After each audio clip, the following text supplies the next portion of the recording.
Now, this is one that goes to my heart specifically because I've always felt that we needed better contact conditions for mold makers, um, specifically around the parting lines. And in version 23, the default condition was the on condition, meaning that I'm going to show this a little bit better in the part file demo, but in the on condition, the tool axis in the tip of the tool, when it aligned itself with the perimeter curve that you're machining, it would stop. And for cavity, parts that have cavities, the tool was actually rolling up over the parting line, which is a big no-no. Tool makers do not like to see that tool ride that parting line.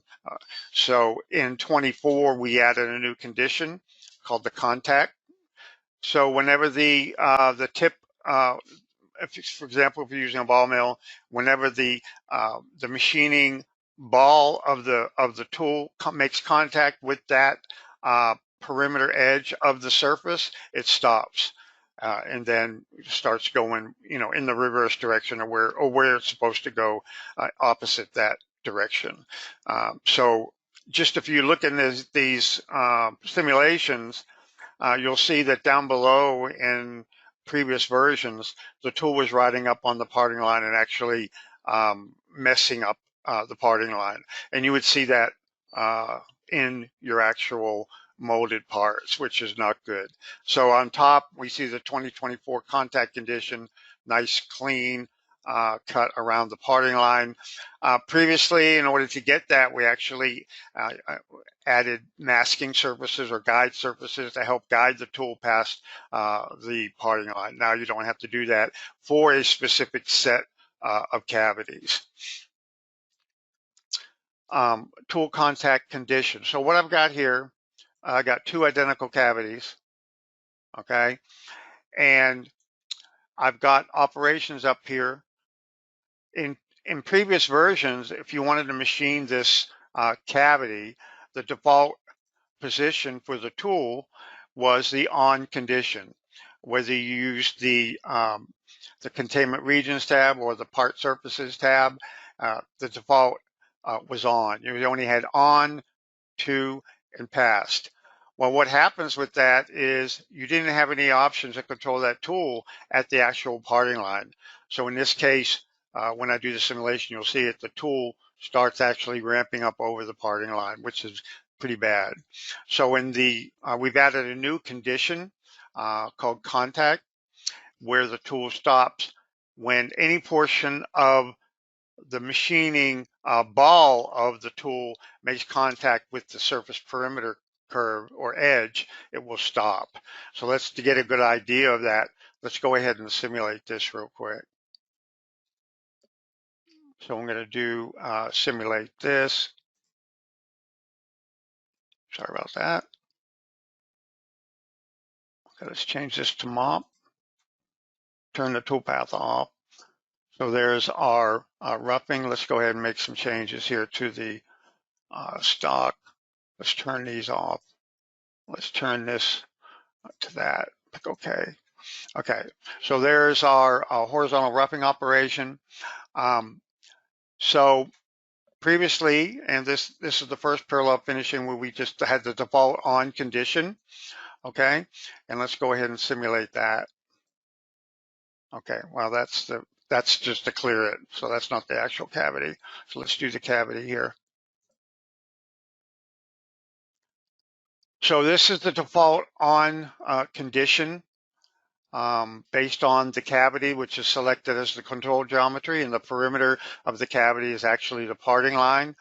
So you can really get an idea of how the parting line is violated based on the tool, the axis of the tool aligning itself on the perimeter of the cavity. And as you can see, the tool rides up over the cavity, and this is all flash in the actual part. If you molded this part, you would see flash in these areas because that parting line was violated. Okay, so let's go ahead and look at the part on the right with the contact surface condition. select the two surfaces. The contact is set to the surface extent condition is set to contact. Let's go ahead and simulate that. So now you can really appreciate this simulation. I mean, no violation of the parting line. Let's go ahead and go to the multi viewport. I just want to clarify a little bit, Don. You know, the choice of words violation might be a little harsh because. Well, when you're a tool maker, that's a violation because I mean, well, I want to, from a system perspective, I want to say in the previous operation, the system is maintaining everything within tolerance. So even though it's writing that edge, everything is within tolerance. But you know, when you actually machine, when the tool is actually touching it, yeah, you're going to have some sort of blemishes in the part, which is what Don is terming violation, that I'm taking objection to. So anyway, thanks. Okay, well, just a clarification there. Joe mentioned that everything is within tolerance. The problem with that is when a tool touches the parting line more than once, a tolerance is applied.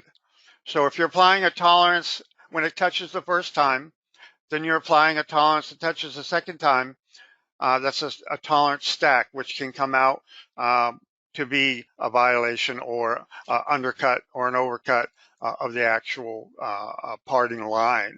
So if you're contacting more than twice, you can just imagine you're just going back over that parting line, going back over the parting line, the same point on the parting line, it degrades the parting line. So that's why if you see pictures of molded parts, this happens a lot in prototype parts where you're not really trying to be exact, you know, just for the prototype.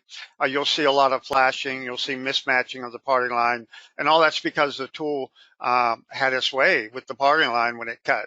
And that's a big no-no in cutting cavities for mold making. So what I was going to do here is I was just going to show you, let's turn the path on. And let's change this to, just do it to the wireframe, okay? And let's just run that tool. Let's just run it down there. Okay, so let's go back over to the very, okay, so let's go on down where it, right towards the middle.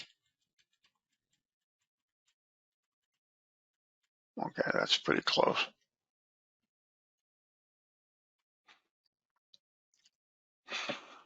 So you'll see that right there,